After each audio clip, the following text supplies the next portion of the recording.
Hello, I'm Doug and this is the Taste and Sensibility channel, and this is the inaugural episode of 10 Tastes for Whiskey Drinkers, and this is number 1, grains. I keep this bag on my whiskey table, my bar table, to show people what the different grains that go into their whiskeys look like. So I have here oats and wheat and barley and spelt and rye, and they all look the same except for the rye is a little darker, greener, brown, gray. Everything else pretty much looks the same. I can't tell them apart. So if they spilled into a bin, I could not separate these grains from each other because they all look like little wheat things. But you sure can taste the difference when they're in whiskey. So I guess that's a way of saying that grain's probably the most important part. Although I've come across whiskeys where the oak was so strong I couldn't tell what grain it was made of, but that's a different episode. Right now we're going to focus on grains and how they impact the final product. So some of the episodes later on are going to really be more applicable to bourbon drinkers, and some of them are going to be more applicable to Scotch drinkers or malted barley spirits. But this one is certainly applicable to everybody. So we're going to go through several grains that we know about from foods. And I will just give examples of where you could taste these things on their own or without being mixed with too many other things, so that you can get an idea of wheat and rye and corn and barley. And I'll do a little bread baking at the end. I show how I grind my own grains and make my own bread, which is one way to sample a mash bill. It's going to be a long video, so I'm going to ask now. If you like the videos you're seeing here, please give this one a thumbs up and subscribe to the channel and click that bell to get notified when the new videos come out on Mondays and Thursdays. And leave a comment down below, leave a question, and get to know us a little bit. And we will get to know you. So here's the barley segment of the grains episode. And barley is really important in a lot of countries. We don't think of it that much in the US. It's not a food. It's not something we grow a lot of. But in lots of countries, it is the grain that whiskey is made from. You gotta have malted barley. You can't do anything. Guess we probably make a lot of beer in this country. And maybe we make a bunch for that and I don't even know about it or hear about it. But it's hard to find foods that are all barley. So here's this cereal that's rolled barley flakes. So some of the oats are rolled, or I have some rye that I'll bring out later. It's rolled, so it cooks faster and cooks easier. I made it according to the recipe on the thing, about 1 to 2 ratio of water and grain, and made it, and it looks like oatmeal. And I'm gonna taste it now.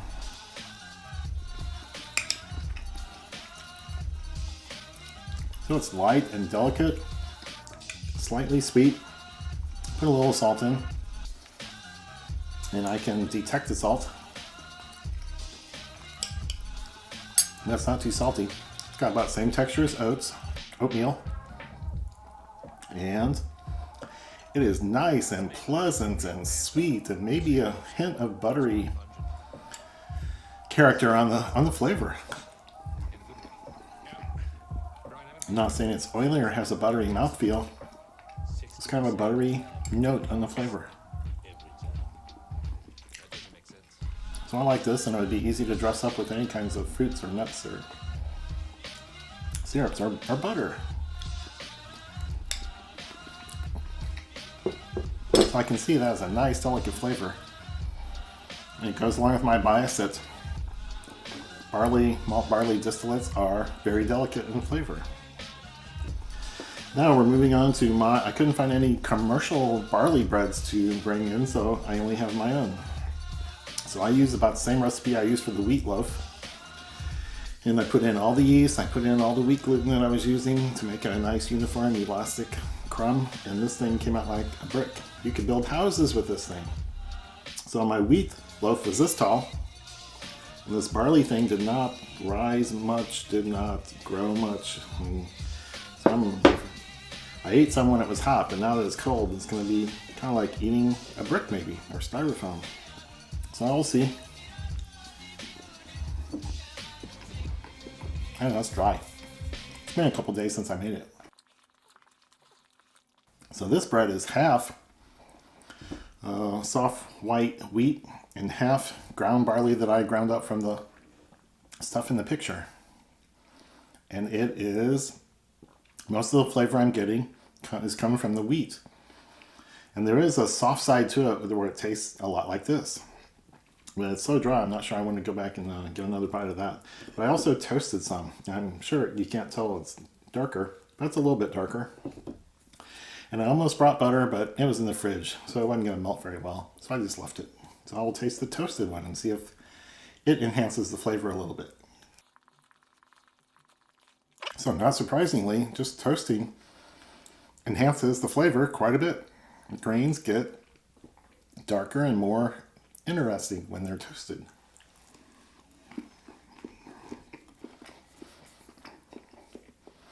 So you could toast the grains or you could toast the malt after it's been malted and dried out. And you'll get a deeper, richer, more interesting flavor. Well, the poor barley supply that we have here in the US, that's about all I could do with it. So that's all for barley. So the next grain that we're looking at is corn, maize, which is important for bourbon, American corn whiskies. It's important for grain whiskies in the UK and the rest of the world. So, and corn is one of my favorite grains. I'm a starch guy, and corn's maybe the favorite. So everyone's seeing corn chips, Mexican restaurants, or everywhere.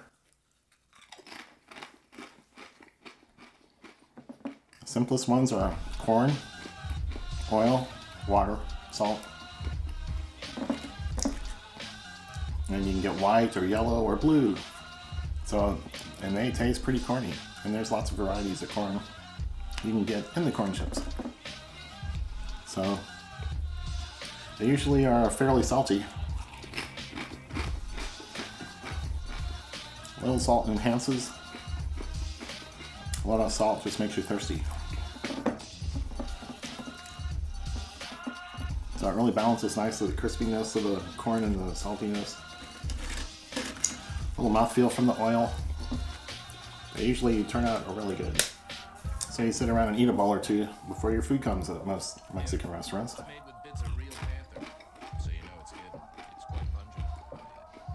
It's blue corn varieties. It's got more subtle flavors. It's not as corny, but the flavor that is there is more interesting. It's more earthy. Don't have words for the notes. So corn varieties are a thing, and American whiskey for sure. So I don't know enough to talk about it. So next category thing we're going to is cold cereal. So my candidate here is Corn Shacks, which is very corny.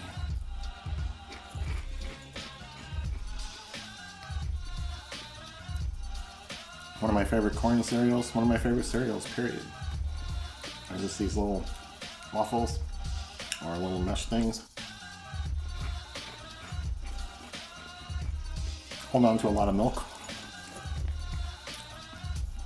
But the milk just detracts from the corn sometimes, so this isn't bad at all. It's very corny, and there might be some other ingredients like a malt. Additive or extract or something makes it a little more interesting.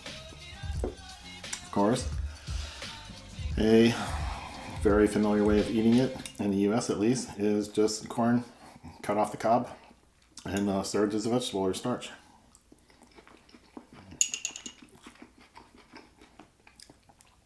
So they have bred lots of very sweet kinds of corn for people to eat. This corn is very sweet and corny. I think there's a little, this is canned corn. It's easy to get frozen, easy to get microwave packages, easy to get things with sauce on them. And start just detracting from the corn flavor.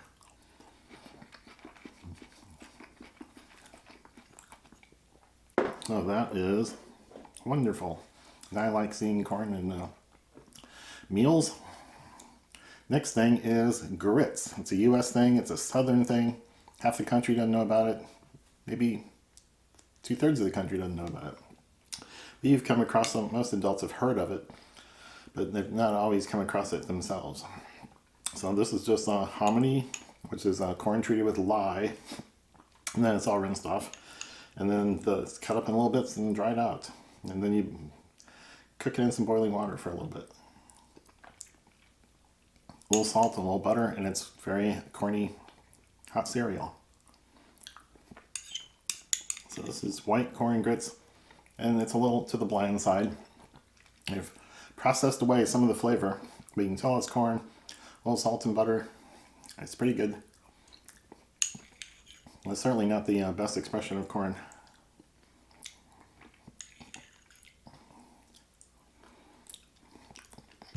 So it's just a cereal that takes salt and butter well. The variant on that is polenta. So it's known as being an Italian dish in the U.S. Sometimes called cornmeal mush, but you can cook it different ways. But I just cut little discs out of the roll that it came in. It sits on the shelf, appears to be shelf stable and not refrigerated. And I cut little discs and fried it in oil, lightly salted it, and it tastes pretty corny too. Develops additional flavors when you brown it up in a pan like this. Some of the water is evaporating, gets a little tougher, chewier, and the brown parts are just wonderful. So you can fry grits the same way. Put leftover grits or cook a big batch. Put it in a loaf pan, let it solidify overnight in the fridge. Then dump it out and cut off slices. Fry that. Very corny. Very good approach. So I tend to like things that require some cooking.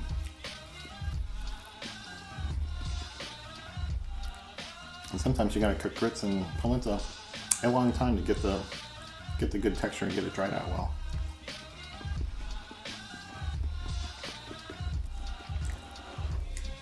So, very good treatment. And then my last example here of corn in American cuisine, or cooking at least, is cornbread. So I've got a piece here, it's falling apart, a little crumbly. I've got some of the brown crust parts from other pieces. And it tastes pretty good. I haven't put butter on it yet. That's a new recipe I haven't done before. This is made with white cornmeal. Lots of recipes are half cornmeal, half wheat flour, or even more than half wheat flour. And they don't turn out very well, in my opinion. I like ones that are about 75%, 25% in favor of corn. And you get much, much more corn flavor. But lots of cornbreads are just kind of like a sweet, fluffy cake with some cornmeal in it. That can be detected as corn, but I like the more rustic ones that are less cake-like, less bread-like, and more corny, and sometimes they fall apart that way. But if you're unfamiliar, here's a few of the ways to get in and taste some corn. And corn's an important part of bourbon. Lots of times it turns out very sweet. Lots of times it's not necessarily sweet, but people have a note. Dusty corn, old dusty corn, is a very common note in bourbons that have aged a while. So that takes care of corn. Okay, so rye is the grain we're going to cover here, and with a lot of examples. And I'm going to start off, even though I've got some hot cereal here ready to go, I'm going to start off with Rye Vita Original Rye Crisp Bread, which has 2 ingredients, rye and salt. So I'm just going to eat this fibery, rustic looking cracker that's very dry and light and fluffy.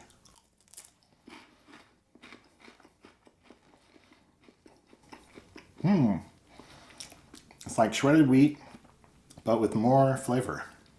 And I'm looking for salt.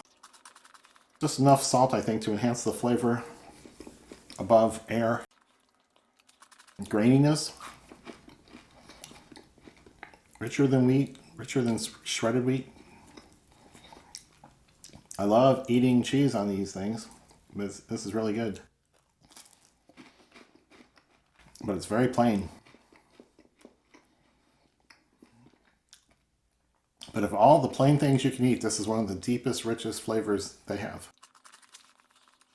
So the cracker world, flatbreads and things for cheeses and cheese plates, can give you some interesting rye crackers. Now, I'm going to move on to the hot cereal world. I was going to go with Trader Joe's organic multi-grain hot cereal because of the ingredient list. Rye, barley, oats, and wheat. So rye is number one. But you still have to pick it out of a combination. It looks like oatmeal, except you can tell they're different colored grains or different depth of color. But then I came across rolled rye flakes. So it's 100% rye, and that's what I made in this bowl. So this is the hot cereal version of rye. It's just rolled so it cooks faster. It took about 10 minutes. A little salt and water, just simmer for 10 minutes.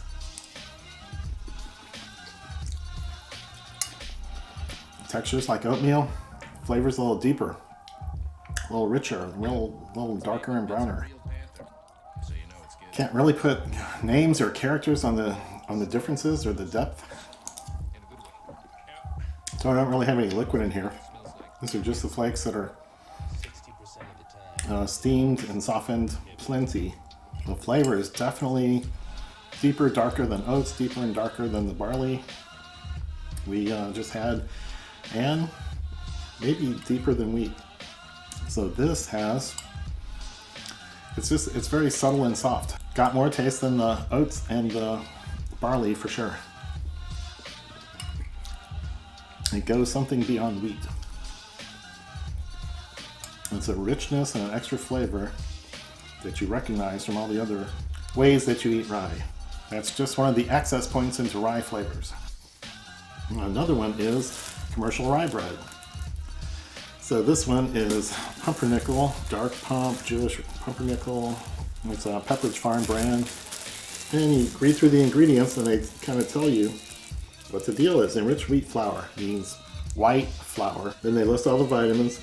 Next ingredient, water, rye meal, yeast, wheat gluten.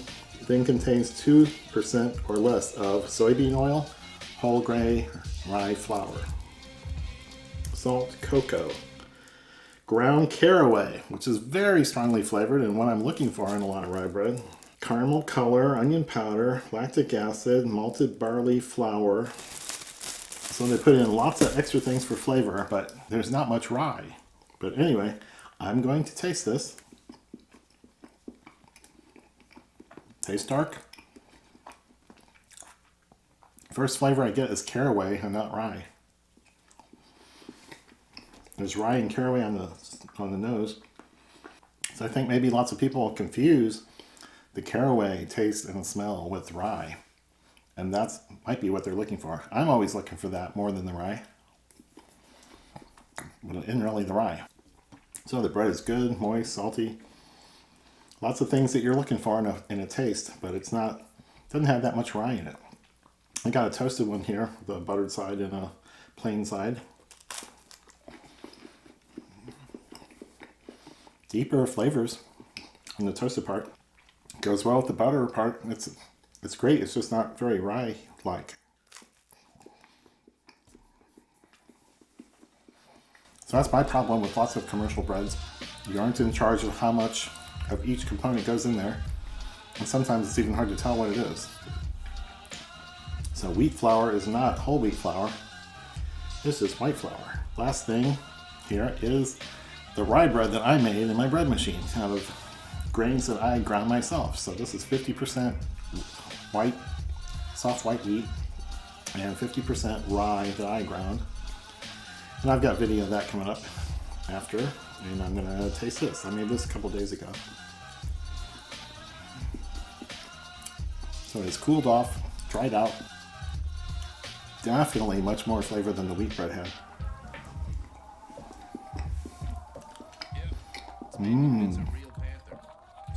Quite a depth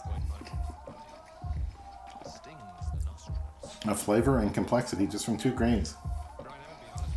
Milk, yeast, water, salt, sugar. Or the other things in the bread. Wheat gluten. So the bread is very tasty. It's very, it's very dense. It is not some light fluffy stuff. This will fill you up. If you're eating a couple slices of this, you will feel it shortly. Toasted one now. Oh, even more interesting. Browned, more caramely, more richer flavors from the toasting. Much more complex. I want to try to get into the buttered part. Who wouldn't?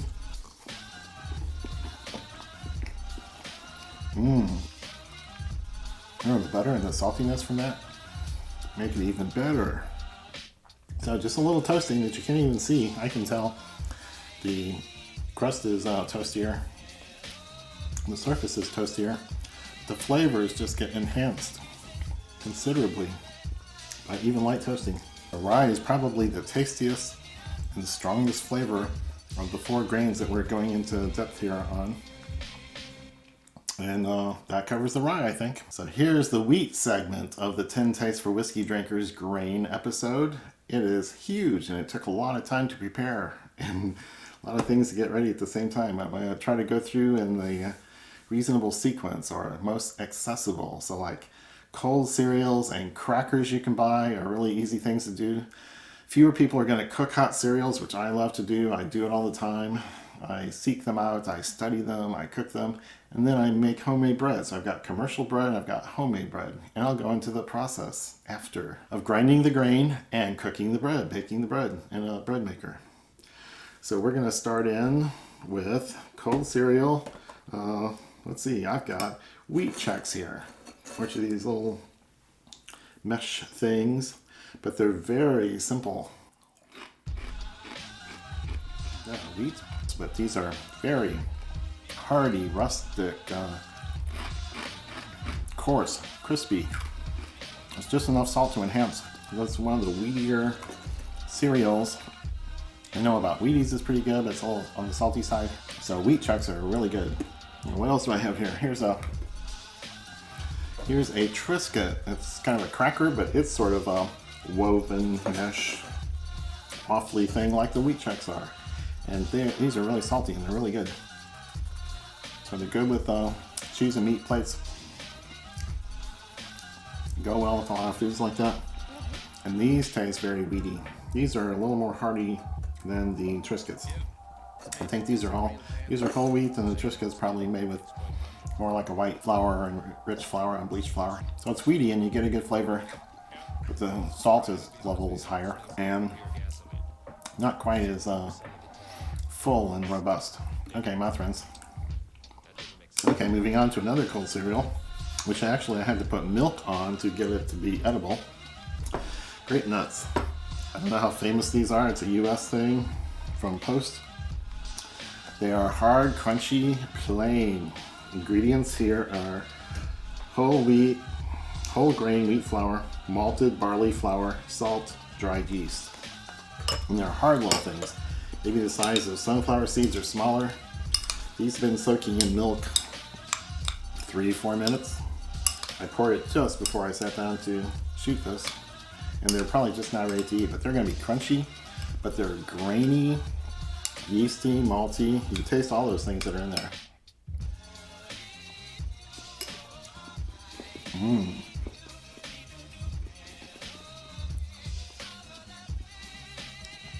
It's got a lot of crunch. It's malty and yeasty. That was a great thing for whiskey drinkers to explore. It's a very satisfying crunch and mouthfeel. It is a hearty, grainy. I'm gonna want to eat the whole thing. Okay, I'll stop. Okay, now the next thing, just to get them while they're hot, I should probably do commercial bread next, but since I have some hot cereals here, I'm going to go for the cream of wheat, which is just made from farina, which is a processed part without the bran on it. I think farina still has some of the wheat germ in it. They take off all the bran, and I don't know exactly what's just that white part that makes white flour, but there's still wheat germ in it. And when you pour it in, you can see it's a bunch of little off-white granules with some brown specks. So this is very simple and plain. I made it with the salt it asked to in the recipe. Very mild taste. starchy. Could be a bit saltier. Kids would want some sort of flavoring in it. I would want some sort of flavoring, and I usually throw in raisins. So it's basically a blank palette to paint on. Starchy, cereally, bland, plain, white.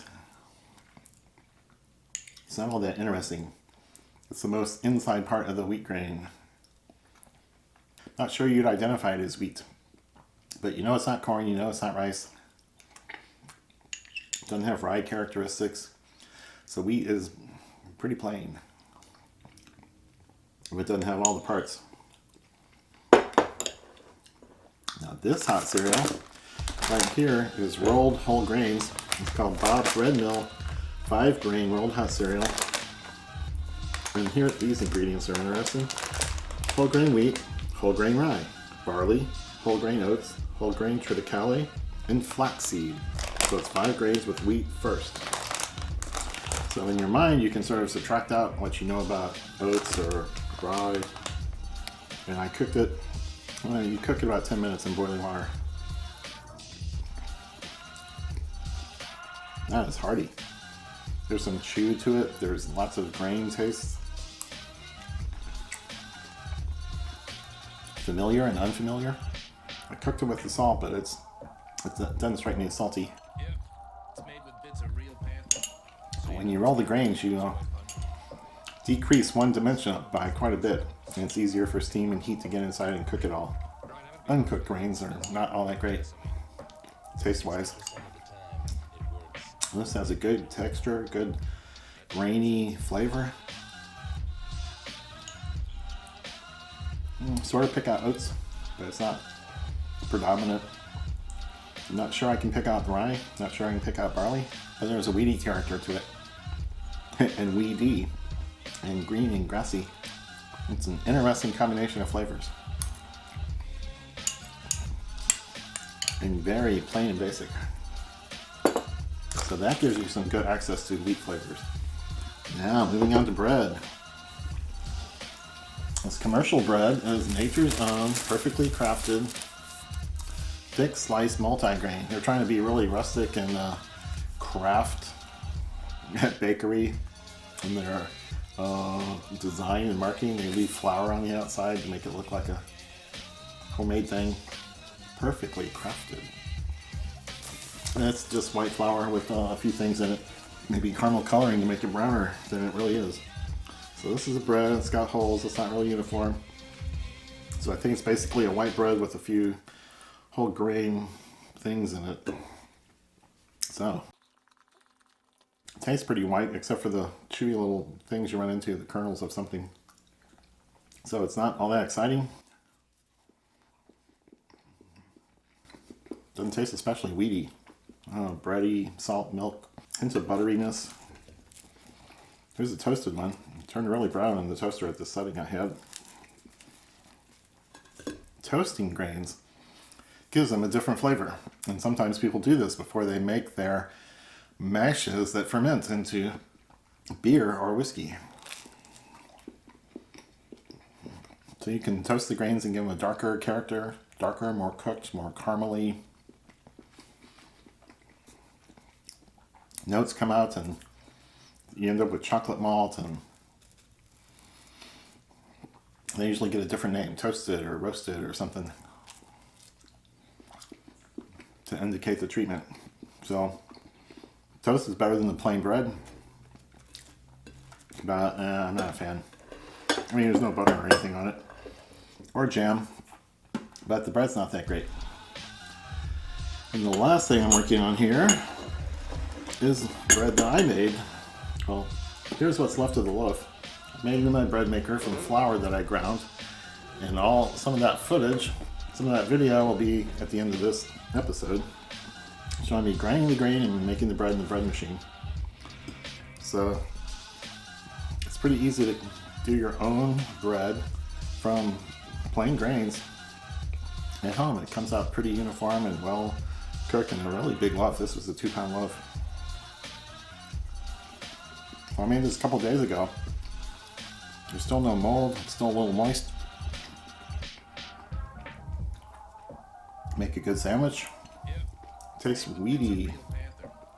This particular bread was half soft white wheat and half prairie gold. A combination of two different wheat varieties. It's a light sweetness. I'm not sure if it's from the grain or from the sugar. There's a little bit of sugar in the recipe. A little bit of milk. Salt, yeast, olive oil. Are the other ingredients in there. And this one I toasted. I toasted it on the same setting to turn this one all brown. This one barely got a little browning here and there. Very little. Toasting this really deepens the flavors. Very nice. Weedy, grainy.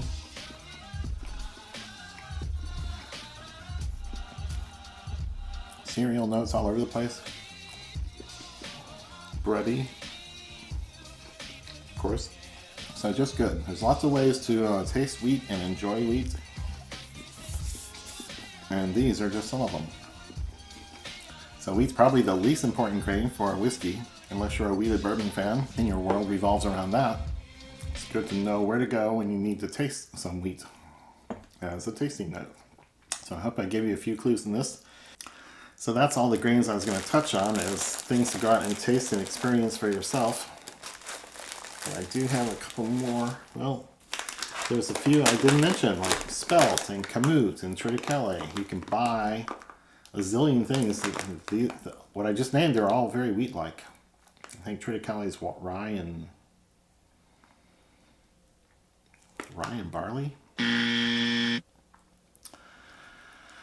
But the more you know about them, the more you understand what you're tasting. So I just wanted to show an example of a distillery that's very interested in their grain and where it comes from. So this is A.D. Law's Whiskey House. They're distillers in Denver, Colorado, and they have been connected to local grain growers. And so they're a craft distillery, and they do everything by hand. They do everything in-house. So grain is a big part of local grain is a big part of their whole story. So they include a little bag of their grain. So I see corn, I see things that look like wheat, and then I see some darker ones that look like rye. So that's what they've done, is put in their 4 grains. Corn, wheat, rye, and barley are all in here. Barley's probably the lightest thing, and rye is probably the darkest thing. So I'll put that back in the bag later. But a 4-grain bourbon like this can be a little confusing if you use the regular bourbons or just to single malts. I'm going to pour a little bit and see if I can pick it apart. So this ABV is 47.5%, and this is a single barrel of their 4-grain whiskey. With this kind of grain in the mash bill. That might be the mash bill.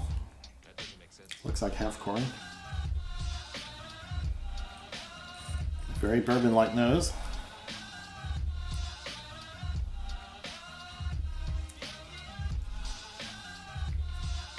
Oh wow. The rye is in there, full blast. It's like rye bread. It's not licorice, it's not dill. Yeah, it's rye bread. And there's a sweetness. It's a corn bourbon sweetness.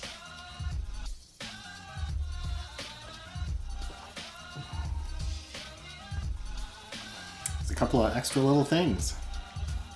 There might be more than just 5 or 10% malted barley. Because there's a different kind of sweetness, a grainy, malty sweetness to it.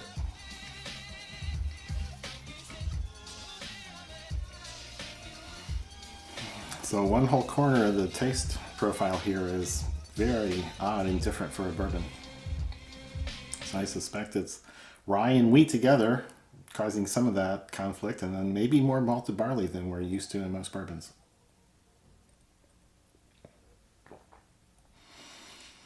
barley malt is not usually a flavoring agent in most bourbons, but it's to kick off the fermentation. The yeast go to that first and get going, and then they can chew on all the other grain starches that are in there. Get access to sugars that are less available.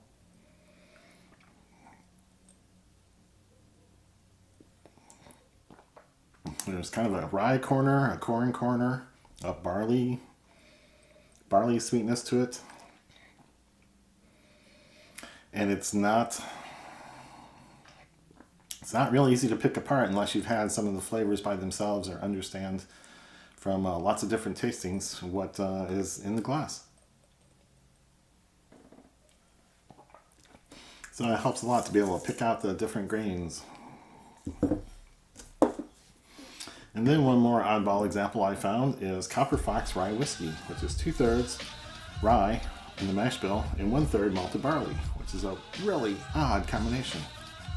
This rye can be so sharp and spicy and strong in flavors, and malted barley is kind of delicate and gentle and can be taken over by sherry casks. How wimpy. So I bought this bottle in Atlanta a couple years ago, and I've been enjoying it a little bit. But it is not like other whiskeys. It is not like other rye whiskeys I have.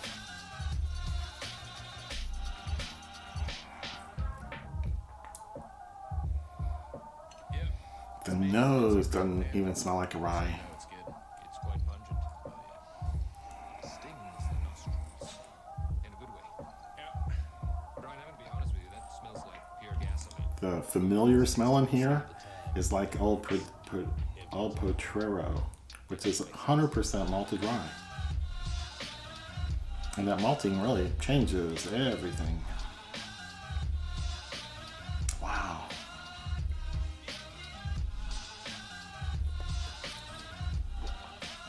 Just not as... Oh, it's so gentle on the palate. This still reminds me of Old Potrero. It's soft and gentle for a rye. And then the barley is fairly soft and gentle also. And it's a young rye, so it's not like Whistle Pig where they've pounded it with a barrel for 10 years and got rounded off everything that was sharp or spiky before. So the rye and the barley really play well together here, but it is an odd combination.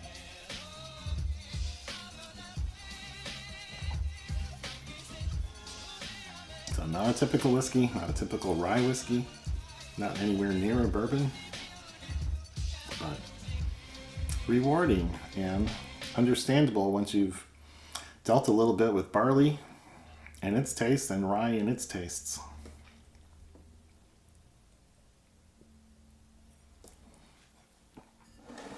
Okay, so just a couple of oddballs where knowing something about the grains helps you understand it a little better. So, see you later.